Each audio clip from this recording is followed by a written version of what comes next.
Moving on, a subject of election-related matters and corruption. The Citizens Movement Against Corruption wants the CEO of the Zongo Development Fund, Arafat Suleiman Abdullahi, relieved of his post after admitting to a breach of the procurement law. A Corruption Watch investigation also uncovered that the CEO engaged in an alleged procurement practice in the purchase of goods, services and works worth some 5 million Ghana cedis.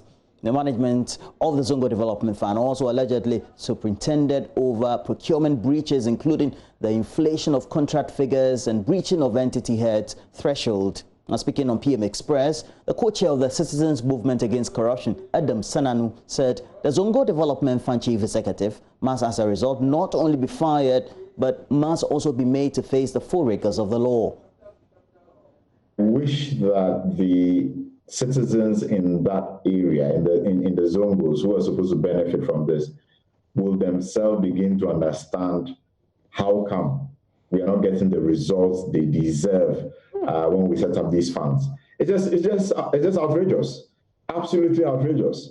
I mean, first of all, I ask myself, do we cross-check the backgrounds of the people we are appointing to these positions?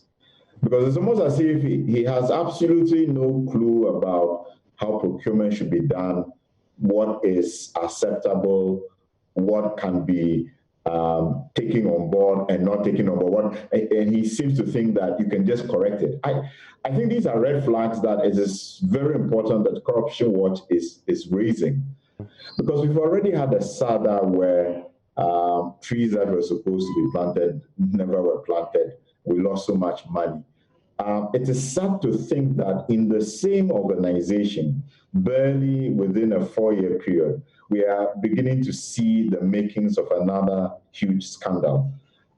Yes, under normal circumstances, there should be a management response to the auditing that is taking place. So maybe there's a sense in which we need to wait a little. But I think that if auditors are raising questions and we can already find that somebody goes beyond his entity tender committee and is going to public procurement to try and correct a major gap like this, the government ought to be stepping in to act.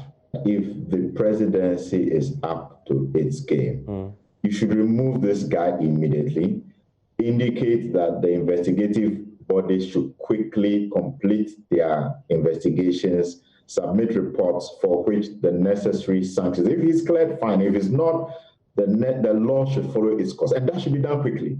We send a bad impression when these things come up, media flags it, and no actions are taken. It probably is the reason why in the same institution, in a very short time, we are having a similar event.